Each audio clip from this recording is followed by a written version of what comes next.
My brothers and sisters and my beloved confreres, a very hearty welcome to each one of you to this monthly recollection talk.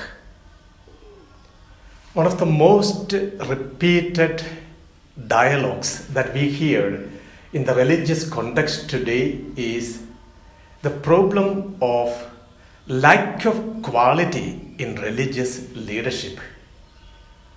In very many of our provincial and general chapters, we speak about the need to empower the leaders of our congregations and our provinces.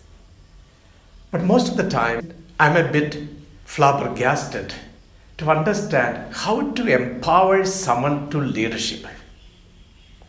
Leadership, in fact, is supposed to be, especially from a Christian point of view, an emerging trend that one should realize within oneself. A leader is inside of you. And you need to become more and more conscious of that leader who is inside of you, who can make you different in your thinking, in your attitude, and in your lifestyle. The necessity to develop the leader in me is the quality that I need to find out, I need to search for, and I need to discover so that quality of leadership can emerge well in the contextual situation of our religious lifestyle. I'm always enchanted by that film, Gandhi, and especially by one episode that happens in this film. That is that experience of Gandhi, who was traveling by train and is chased out of the first class compartment in spite of the fact that he had a valid ticket, and was thrown onto the next platform without any kind of human respect and dignity. The fall of Gandhi on the platform was terrific. This award-winning film shows the cameraman focuses on the desperate face of Gandhi for a long time. The feeling of sadness, the feeling of humiliation, the feeling of desperation that emerges on his face. But after a while, Gandhi gets up. They say the one who fell on the platform was Mohandas Karamchand Gandhi. But the one who got up from the platform is Mahatma Gandhi, the great soul. Yes, my brothers and sisters, there begins the dream of Gandhi in his life. A dream for freedom, a dream for dignity, a dream for satisfaction in commitment, and a dream that made him to work for his homeland and to free the country from the clutches of slavery of foreigners. Mahatma Gandhi, the great soul, recognized the leader in himself first. Therefore, he was able to see the leaders in his countrymen and make the country a land of freedom. Today, we need leaders who commit themselves to understand the leadership inside. And Christian leadership is a vocation to trace the leader in you. And we have beautiful figures in the Bible who show forth this quality of leadership. Today, as we discuss on the challenges to leadership in Christian and religious lifestyle, I would like to focus on two personalities in the Bible.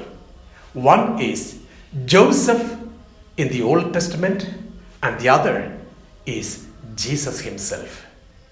Both these personalities tally each other in their combining of the understanding of leadership.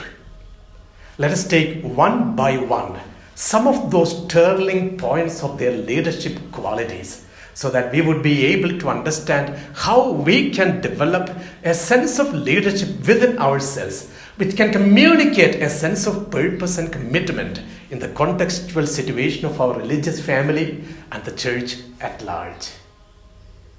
The very first quality that I see in Joseph of the Old Testament is He is a dreamer. He is a dreamer. We have in the book of Genesis, from chapters 37 to 50, the whole episode about Joseph of the Old Testament. How his dreams became the reasons for his immediate struggles, but at the same time, the cause of the emergence of Israel as a nation to look forward. Joseph had dreams. Not only that, he literally had certain dreams, but he dreamed a dream that can make himself available for the need of his people, his family, and his countrymen. In the chapter 37 of the book of Genesis, we read about two dreams of Joseph, which in fact made him unacceptable to his own brothers. He speaks about that sheep as they were in the field. A sheep that stood up while all other sheep bent down before it. Referring to his own brothers, holding those sheep which bent down before him, the great sheep, Joseph in fact buys problems for himself. The second dream that he had was that as he stood up there, he found the sun and the moon and the 11 stars bowing before him, naturally bringing in a lot of irk among his family members, including his father and mother. A man who began to dream also buys a lot of problems for himself. But this dream of Joseph was the reason for the resurgence of the people of Israel. He was thrown into the well. He was sold to the foreigners.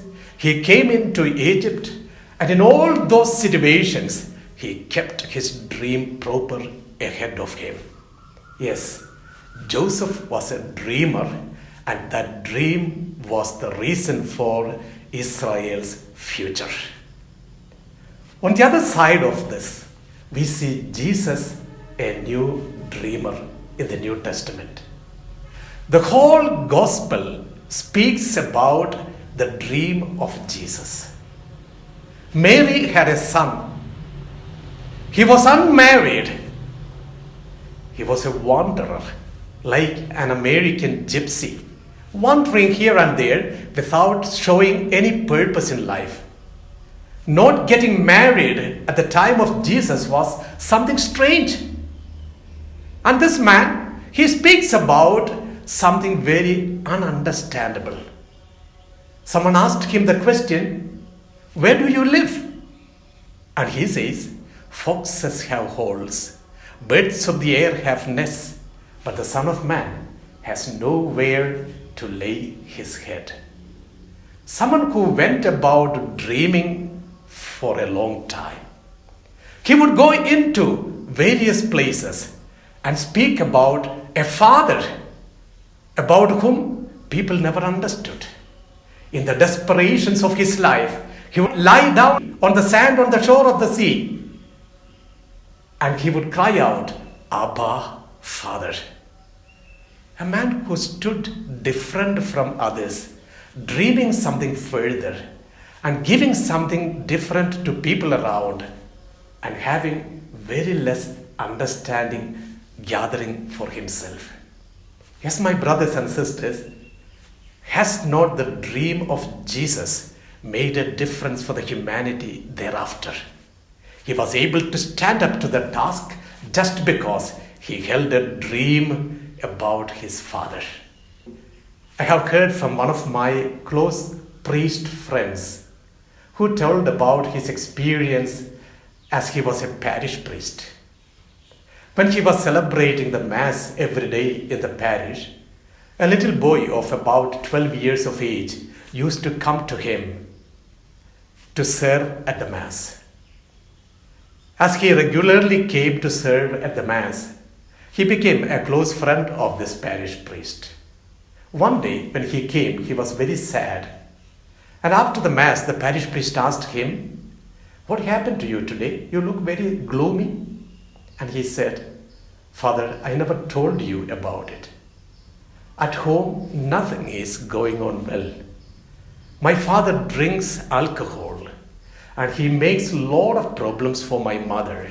He beats her. We are not able to sleep at night. I and my little sister are struggling to understand how to live our lives. The parish priest, holding this young guy close to him, told him, you see, you have a little sister. You must take care of her. She has a future, and you too have a future. Make sure that you never give up and never give in to desperation. And this parish priest, the friend of mine, told me what a difference this advice made in the life of this little boy. Many times thereafter, he saw him on his bicycle, keeping his little sister, riding the bicycle with a focus and making sure wherever he goes, he takes his sister along and making sure that she is very happy in her life. He was telling me, although he was only 12-year-old, he was holding a head of a 70-year-old man. Yes, we have leaders who are just 12 years. At the same time, we have children who are 70 years old as well. Are you a leader who dreams? Joseph of the Old Testament and Jesus in the New Testament present before us the need to dream for the future. Let the leader inside of you be a dreamer who makes things happen. I'm always enchanted by that statement of Martin Luther King Jr., who said, I have a dream. I have a dream for America. I have a dream for the black and white. I have a dream for the future. I'm so much taken up by that statement of late Abdul J. Kalam, who wrote a book, and therein he mentions, dream your dreams. A leader should be a dreamer. A second aspect of leadership, which I find is very necessary for us today, is the necessity to resist temptations. Look at Joseph of the Old Testament. He was a man who was thrown into temptations. If you read the chapter 39 of the book of Genesis, we find there Joseph being tempted by Potiphar's wife.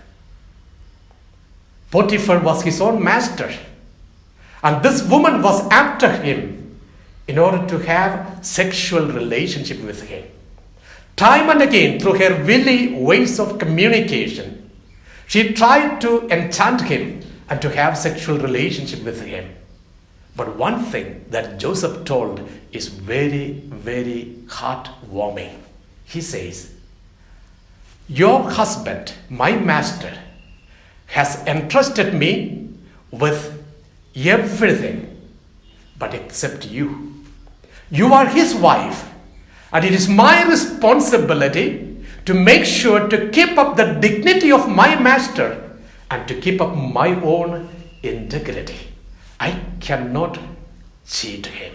I cannot deceive him. Temptations of this sort are sometimes irresistible. But Joseph shows the quality of a leader who stands the test of the time. He resisted the temptation with a hard fist and told, I will never give in to it.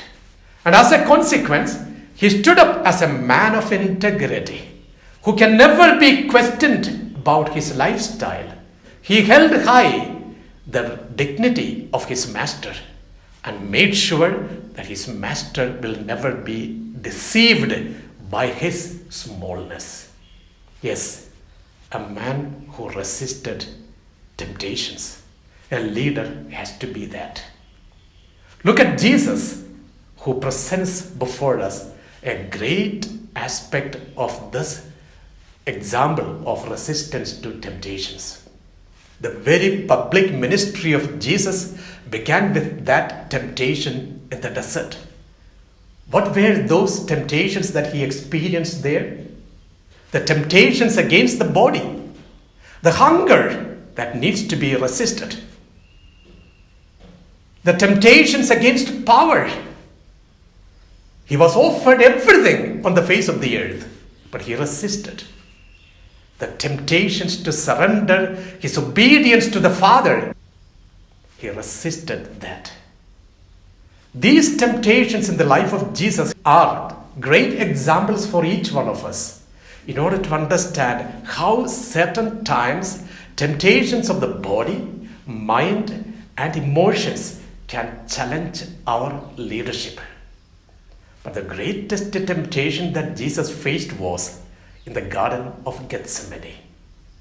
I believe the temptation to resist the chalice that the Father had given him is the temptation of his life. Should I or should I not? I believe the greatest struggle of Jesus was not on the cross on Calvary, but in the Garden of Gethsemane.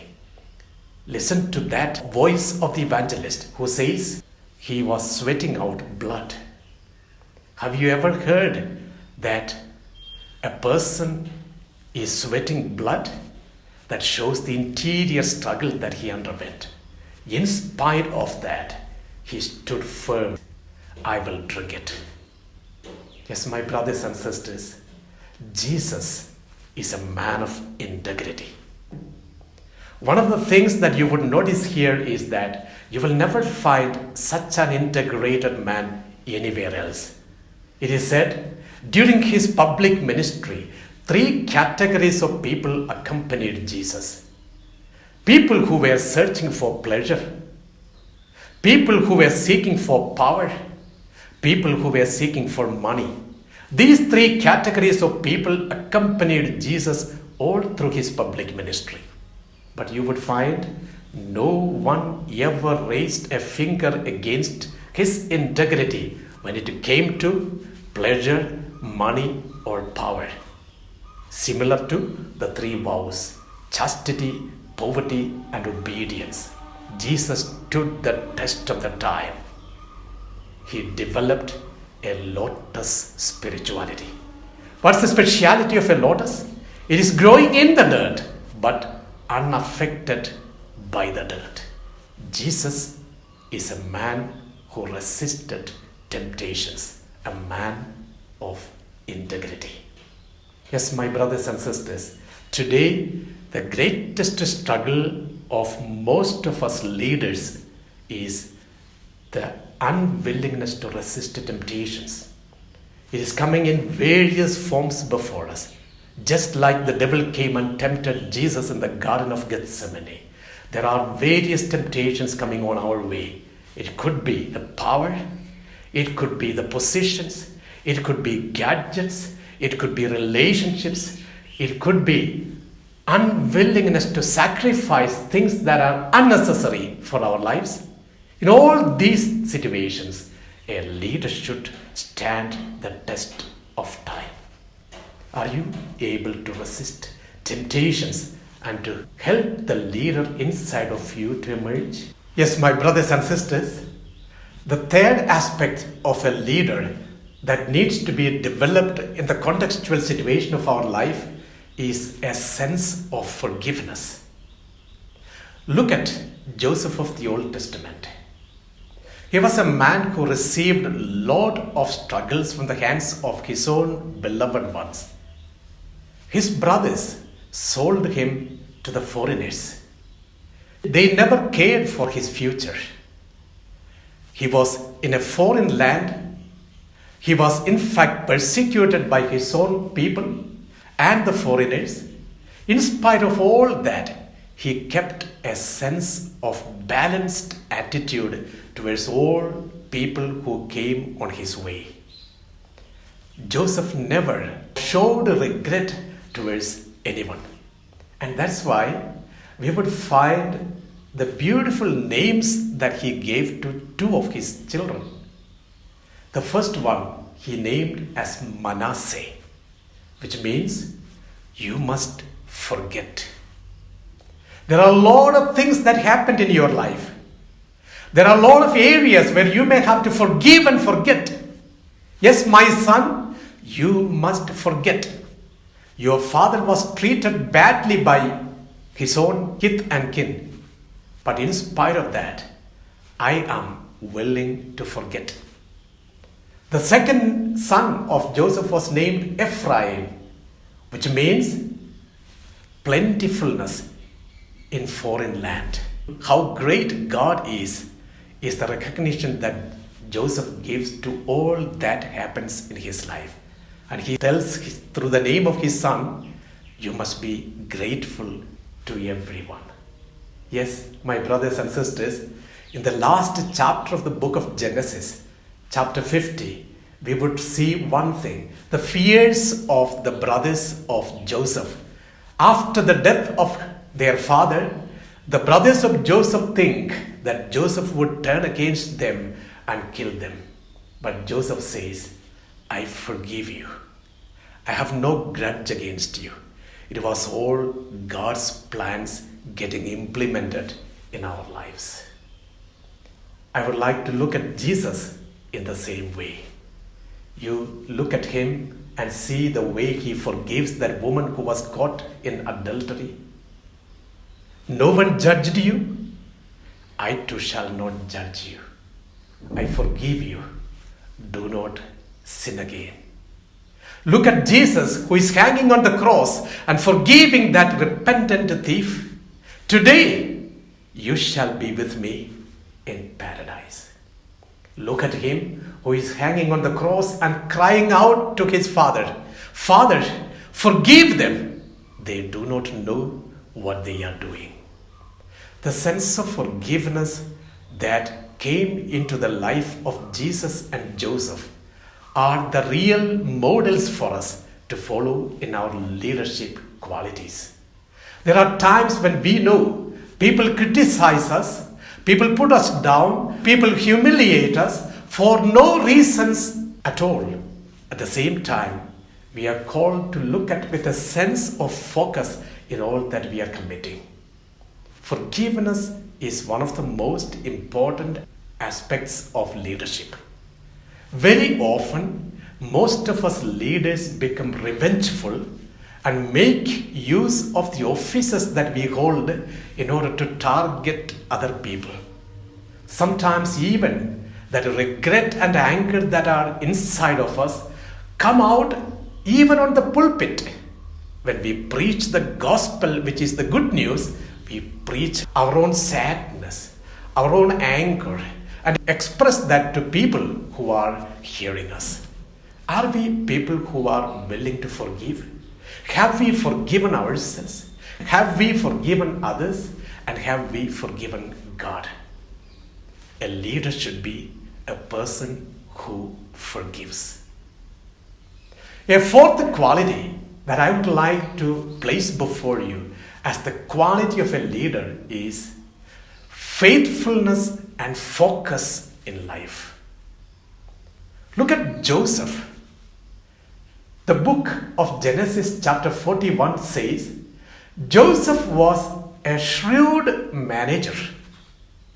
At the time of plentifulness in the land of Egypt, as the one in charge of the food department, Joseph went around the whole of Egypt and he made sure in times of plentifulness, let's gather all the grains that are here which are in plenty and collect them and keep them for the future.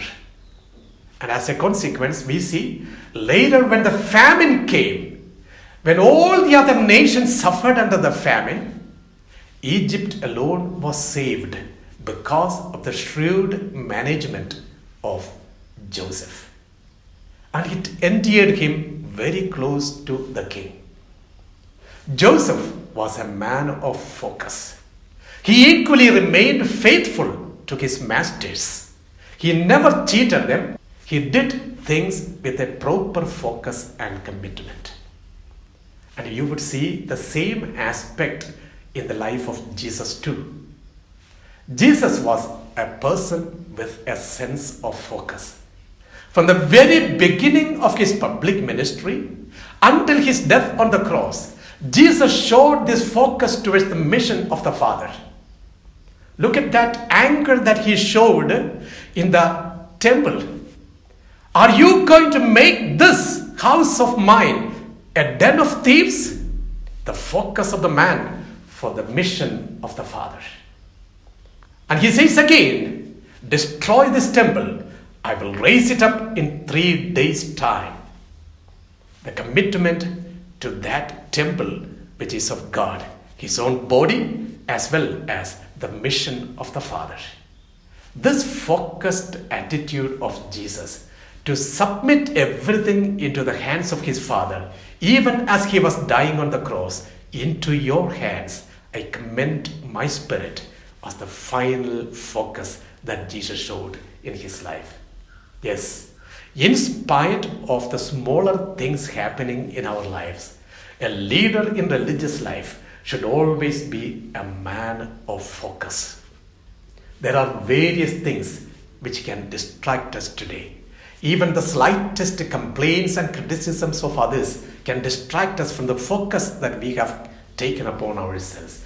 We should be mission-oriented, God-oriented, and committed to the ministries that are entrusted to us through a wonderful focus that can make us leaders par excellence. And finally, the one thing that a leader in religious life should focus on is the acceptance of the sovereignty of God. God is everything for a Christian leader. Look at Joseph. In spite of all that happened in his life, finally what happens is the will of God. God's plans are implemented very clearly, very practically in the life of the people of Israel, saving from every difficult moments of their life, in spite of the struggles they had to undergo. What is being highlighted in the whole book of Genesis is the sovereignty of God, who alone can say that last word. Joseph, his brothers, his father, his mother, everyone become only second to that plan of God in their lives. They become mere instruments. Yes, Jesus says in the Gospels, my food is to do the will of my Father. Committing myself to the Father's will is my final focus. The sovereignty of my Father, whose will I am completing here on earth, is the only task that I need to fulfill with commitment.